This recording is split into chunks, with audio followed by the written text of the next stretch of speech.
क्या हमारा भाग्य पहले से लिखा होता है? हमारे भाग्य में जो भी कुछ घटता है वह पहले से तय है। प्यारे साथियों, गरुड़ पुराण में बताया गया है कि मनुष्य के भाग्य में जन्म से मृत्यु तक जो भी घटना घटती है वह पहले से तय होता है। मृत्यु और जन्म ही एक ऐसा सत्य है जिसे कोई टाल नहीं सकता है, पर हम यह नहीं जान पाते हैं कि हमारा भाग्य हमारे जन्म से पहले ही लिखा होता है या जन्म के बाद। लेकिन गरुड़ पुराण में जन्म मरण कर्म के बारे में विस्तृत रूप से बताया गया है। तो आइए शुरुआत करते हैं। जय श्री कृष्णा साथियों, मेरी भक्ति मोटिवेशन चैनल में आपका दिल से स्वागत है। दोस्तों, आज का यह वीडियो बहुत ही महत्वपूर्ण है क्योंकि आज के इस वीडियो में हम बात करेंगे गरुड़ पुराण के दिव्य ज्ञान से प्रेरित ऐसे पवित्र और अनमोल विचारों की जो आपके जीवन से सारे दुख, चिंता और निराशाओं का अंत करके जीवन को नई ऊर्जा, उमंग और खुशियों से भर देंगे। गरुड़ पुराण सिर्फ एक धर्म के लिए नहीं है, बल्कि इसे धरती के हर इंसान को पढ़ना और समझना चाहिए ताकि वह अपनी जिंदगी में सुख, शांति और सफलता को प्राप्त कर सके। कहा जाता है कि जिस घर में गरुड़ पुराण का पाठ हर रोज पढ़ा जाता है या सुना जाता है, उस घर में भगवान श्री कृष्ण स्वयं आते रहते हैं। मित्र, अगर आप भगवान श्री कृष्ण के इस बहुमूल्य ज्ञान का लाभ अधिक से अधिक लेना चाहते हैं तो गरुड़ पुराण से प्रेरित इस ज्ञान को पूरा अंत तक सुने और इन विचारों को आप हर रोज सुबह और रात में सोने से पहले जरूर सुने। प्यारे साथियों, गरुड़ पुराण की इस ज्ञानवर्धक प्रस्तुति में आप खो जाए उससे पहले हम आपको बता दें कि इस वीडियो को आधा अधूरा देखने की गलती बिल्कुल भी नहीं करें, क्योंकि यह गरुड़ पुराण की ज्ञानवर्धक प्रस्तुति है जो आपके जीवन से जुड़ी हुई है। गरुड़ पुराण की इस रहस्यमय ज्ञान को जानने के बाद आपके जीवन से जुड़ा समस्त लोभ, क्रोध, मोह, दुखों का अंत होगा। मित्रों, भगवान श्री कृष्ण कहते हैं, कभी भी किसी व्यक्ति को गरुड़ पुराण की बातों को आधा अधूरा नहीं सुनना चाहिए, क्योंकि आधा अधूरा ज्ञान हमेशा विष के समान होता है। इसीलिए मित्रों, आपसे यही आग्रह है, आप इस वीडियो को बिना स्किप किए अंत तक जरूर देखिए। साथ ही इस वीडियो को एक लाइक करके चैनल को सब्सक्राइब जरूर कर दीजिए। आइए दोस्तों, जानते हैं गरुड़ पुराण में श्री कृष्ण ने बताया है कि हर मनुष्य के जीवन में जो भी कुछ होता है वह जन्म के पहले से तय होता है, उसे कोई टाल नहीं सकता है। दोस्तों, गरुड़ पुराण हमें जन्म मरण से लेकर वर्तमान जीवन कैसे जिए यह सभी चीजों के बारे में सिखाते हैं। आइए दोस्तों, आज हम एक कथा के माध्यम से जानते हैं कि हमारा भाग्य कब लिखा जाता है, जन्म से पहले या जन्म के बाद, जो गरुड़ पुराण स्कंद पुराण के द्वारा बताया गया है, जो श्री कृष्ण ने स्वयं नारद जी को बतलाया था। आज हम उसी कथा के माध्यम से जानेंगे। मित्रों, एक समय की बात है, द्वारिका नगरी में एक दिन श्री कृष्ण अपने दिव्य आसन पर बैठे हुए थे। तभी नारद जी नारायण नारायण का जाप करते हुए उनके पास पहुंचते हैं और उन्हें प्रणाम करके बोले, हे प्रभु, आप त्रिकालदर्शी हैं। मैंने सुना है कि जो जीव मनुष्य जन्म लेता है, क्या उसका भाग्य पहले से लिखा होता है? हे प्रभु, मैं जानना चाहता हूं कि मनुष्य के साथ जो कुछ घटना घटित होती है वह उसके जन्म से पहले तय होता है या वह पिछले जन्म का भोग भोगता है। क्या यह सत्य है या हम अपनी मेहनत और कर्मों से उसे बदल सकते हैं? फिर भगवान श्री कृष्ण नारद की बात सुनकर मुस्कुराए और बोले, हे नारद, आपका यह प्रश्न बहुत ही गुण और महत्वपूर्ण है जो मानव जाति लिए उसके जन्म, कर्म और मृत्यु पर आधारित है। फिर कृष्ण बोले, हे नारद, मैं तुम्हें एक कथा सुनाता हूं जो ना तुम्हारे इस प्रश्न का उत्तर देगी, बल्कि हर मनुष्य के लिए एक चेतावनी और प्रेरणा भी होगी। तुम इस कथा को पूरे ध्यानपूर्वक आखिरी तक सुनो। कृष्ण बोले, हे नारद, यह गरुड़ पुराण है जो यह कथा को आधा अधूरा सुनने की गलती करता है, उस पर भारी संकट आता है, क्योंकि आधा अधूरा ज्ञान हमेशा विष के समान होता है। कृष्ण बोले, हे नारद, इस कलयुग भरे संसार में जो मनुष्य इस कथा को पूरे ध्यानपूर्वक आखिरी तक सुन लेगा और समझ लेगा, उसको इस संसार से सभी पाप, कर्म, क्रोध, मोह से मुक्ति मिलेगी। फिर नारद बोले, हे प्रभु, मैं उस कथा को पूरे ध्यानपूर्वक आखिरी तक सुनूंगा, आप उस कथा को निश्चित ही सुनाएं। फिर श्री कृष्ण ने नारद को वह कथा सुनाते हैं। श्री कृष्ण बोले, हे नारद, प्राचीन काल में एक विशाल और समृद्ध राज्य था जिसका नाम अक्षयपुरी था। उस राज्य का शासक राजा धर्मराज था। राजा धर्मराज अत्यंत धर्मात्मा और न्यायप्रिय था। वह सदैव अपने राज्य के प्रजा के कल्याण के लिए काम करता था और धर्म का पालन करता था। उसे भगवान से एक संतान का आशीर्वाद चाहिए था ताकि वह अपने राज्य का कार्यभार किसी योग्य उत्तराधिकारी को सौंप सके। फिर राजा धर्मराज और रानी दोनों ने कई वर्षों तक तपस्या की। इससे भगवान शिव ने प्रसन्न होकर उसे संतान होने का वरदान दिया। फिर एक दिन भगवान शिव के आशीर्वाद से रानी गर्भवती हुई।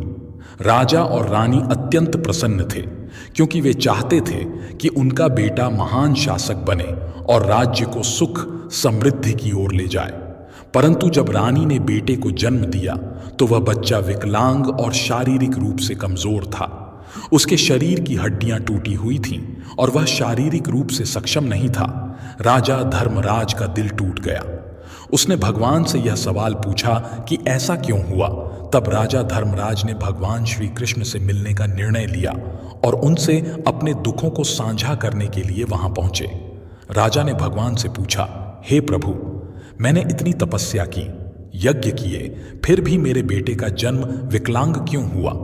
मैंने भगवान शिव से आशीर्वाद लिया था, लेकिन ऐसा क्यों हुआ? क्या यह मेरे भाग्य में पहले से लिखा हुआ था? फिर श्री कृष्ण मुस्कुराए और कहा, हे राजा, तुम सही कहते हो कि तुम्हारा पुत्र विकलांग जन्मा है।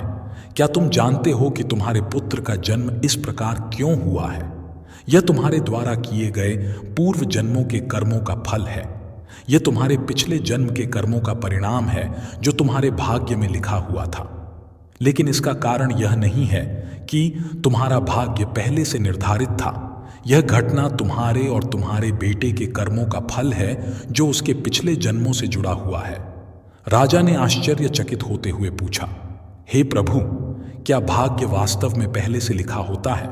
श्री कृष्ण ने कहा, जन्म, मृत्यु और जीवन के उतार चढ़ाव पहले से निर्धारित होते हैं, लेकिन हम जो कर्म करते हैं वह हमारे भाग्य को बदल सकते हैं। जिस दिन तुम्हारे बेटे का जन्म हुआ उस दिन तुमने एक विशेष संतान का वरदान प्राप्त किया था, लेकिन उस संतान को चुनौतियां मिलना जरूरी था ताकि वह अपने जीवन में धैर्य, साहस और पराक्रम को विकसित कर सके। लेकिन उसका भविष्य केवल उस समय के कर्मों से नहीं होता है, बल्कि यह तुम्हारे पिछले जन्मों के कर्मों का परिणाम है। श्री कृष्ण ने राजा धर्मराज से कहा, हे राजन, भाग्य और कर्म में बहुत गहरा संबंध है। हमारे कर्म ही हमारे भाग्य का निर्माण करते हैं। यही कारण है कि हमें जीवन में अपने कर्मों को सदैव धर्म और सत्य के मार्ग पर रखना चाहिए। श्री कृष्ण ने कहा, हे राजन, जो कुछ भी तुम्हारे जीवन में घटित होता है वह तुम्हारे पिछले जन्म के कर्मों का परिणाम है। यदि तुम्हारा बेटा विकलांग जन्मा है तो यह उसकी आत्मा के पिछले जन्म के कर्मों का फल है। जब तुम एक पुण्य आत्मा के रूप में जन्म लेते हो तो तुम्हारे जीवन में कठिनाइयां और संघर्ष जरूर होंगे, क्योंकि इस दुनिया में हर आत्मा को कुछ ना कुछ कष्ट भोगना पड़ता है ताकि वह अपने पिछले कर्मों को समाप्त कर सके। लेकिन याद रखो, तुम्हारे बेटे के जीवन में जो कठिनाई है वह उसकी परीक्षा है। यदि वह धैर्य और साहस से इन कठिनाइयों का सामना करता है तो वह अपने भाग्य को बदल सकता है। एक दिन वह वही कार्य करेगा जिसकी कल्पना तुमने अपने जीवन में की थी।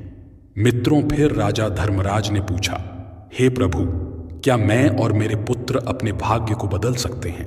श्री कृष्ण ने उत्तर दिया, बिल्कुल, तुम दोनों ही अपने भाग्य को बदल सकते हो। तुम्हारे बेटे के जन्म के समय जो विकलांगता थी वह उसके कर्मों का फल था, लेकिन उसका भविष्य तुम्हारे अच्छे कर्मों पर निर्भर करता है। यदि तुम उसे साहस, धैर्य और आत्मविश्वास से भर दोगे तो वह अपने भाग्य को बदल सकता है। तुम्हारे अच्छे कर्मों के परिणाम स्वरूप वह एक दिन महान बनेगा और राज्य का भार संभालने में सक्षम होगा। प्यारे साथियों, फिर भगवान श्री कृष्ण ने आगे कहा, भाग्य एक चक्र के समान है जो कर्मों के आधार पर घूमता रहता है। जब तुम अच्छे कर्म करते हो तो तुम अपने भाग्य को सुखमय बना सकते हो। फिर आगे श्री कृष्ण से राजा धर्मराज ने कहा, क्या भाग्य निश्चित रूप से पिछले कर्मों से जुड़ा होता है? श्री कृष्ण बोले, हाँ, लेकिन उसे बदलने की शक्ति तुम्हारे हाथों में है। यदि तुम अच्छे कर्म करते हो तो वह तुम्हारे भाग्य को भी सुधार सकते हो।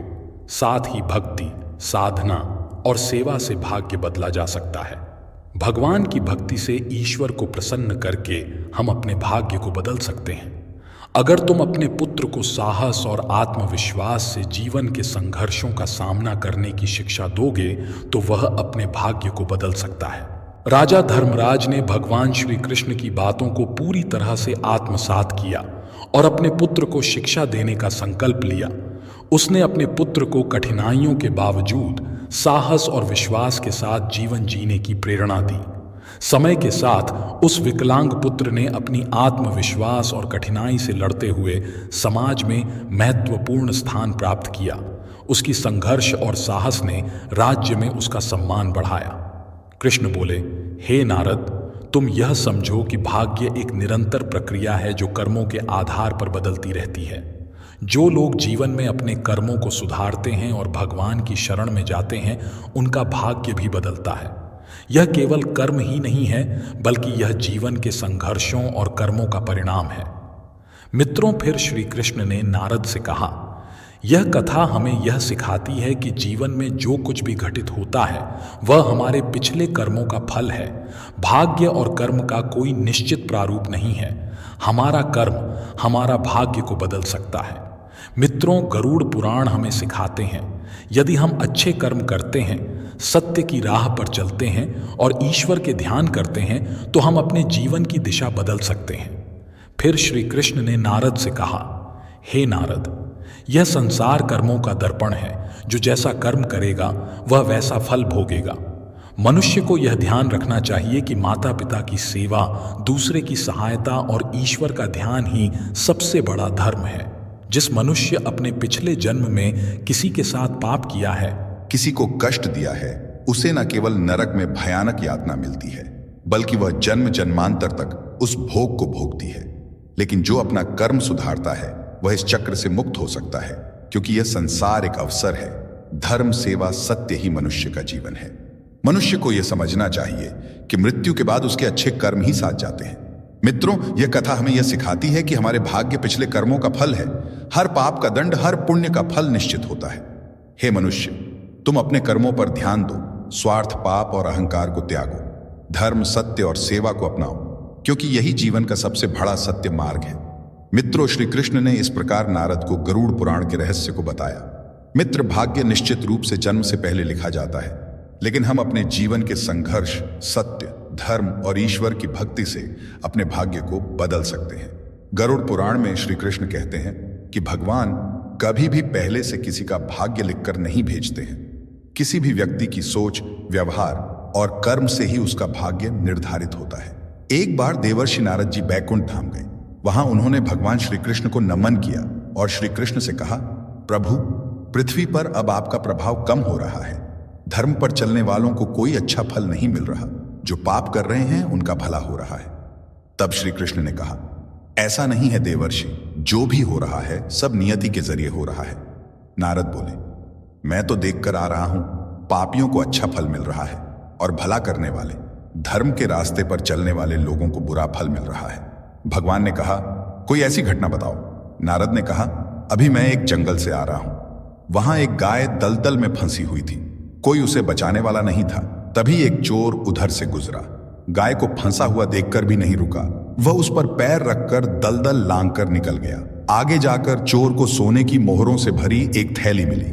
थोड़ी देर बाद वहां से एक वृद्ध साधु गुजरा। उसने उस गाय को बचाने की पूरी कोशिश की। पूरे शरीर का जोर लगाकर उस गाय को बचा लिया, लेकिन मैंने देखा कि गाय को दलदल से निकालने के बाद वह साधु आगे गया तो एक गाड़ी से टकरा गया। प्रभु बताइए, यह कौन सा न्याय है?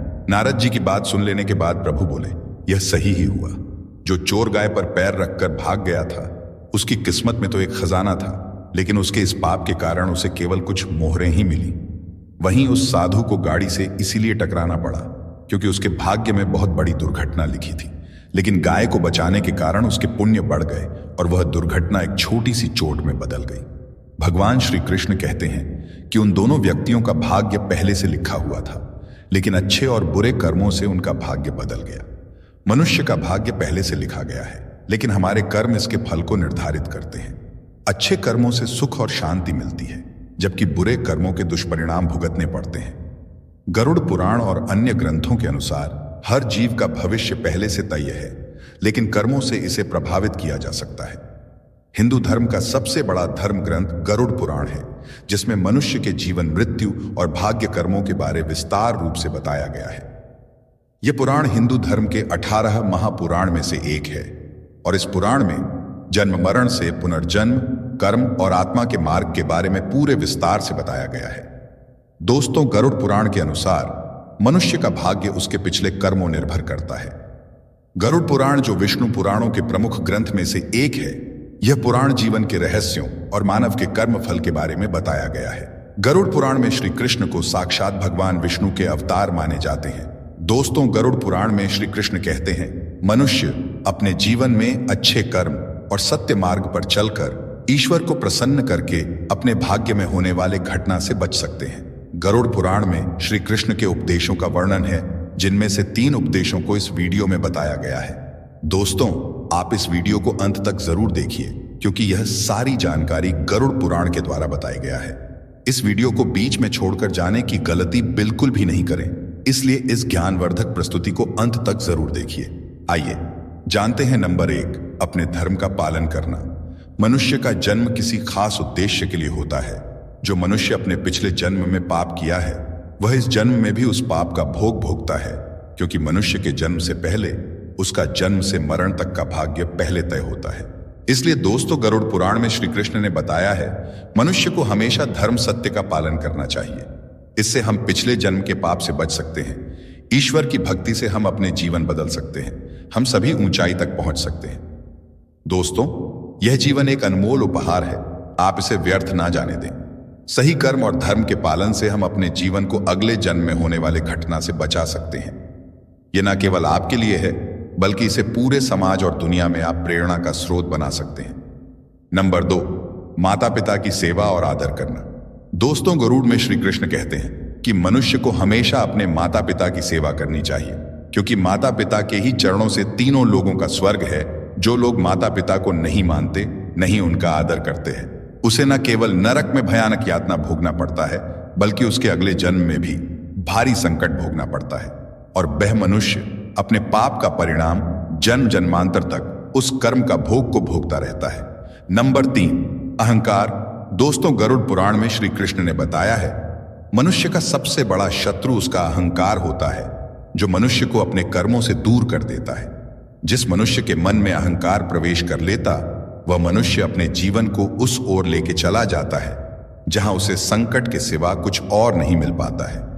उस व्यक्ति को ना केवल नरक में भयानक यातना भोगनी पड़ती है, बल्कि वह व्यक्ति अपने आने वाले भाग्य को भी नरक की ओर ले जाता है। इसलिए मनुष्य को हमेशा सत्य, धर्म और प्रेम की भावना रखना चाहिए। इससे वर्तमान जीवन और आने वाले भाग्य हमेशा खुशहाल रहे। मित्रों, गरुड़ पुराण हमें सिखाता है, ये जीवन हमारे कर्मों का फल है। ये ग्रंथ हमें यह समझने की प्रेरणा देता है, अपने जीवन से धर्म, सत्य, परोपकार का पालन करना ही सबसे बड़ा कर्तव्य है। आत्मा की मुक्ति और अगले जन्म में उच्च योनि प्राप्त करने के लिए मनुष्य को अपने कर्मों को ध्यान रखना चाहिए। मित्रों, गरुड़ पुराण हिंदू धर्म के महान ग्रंथों में से एक है।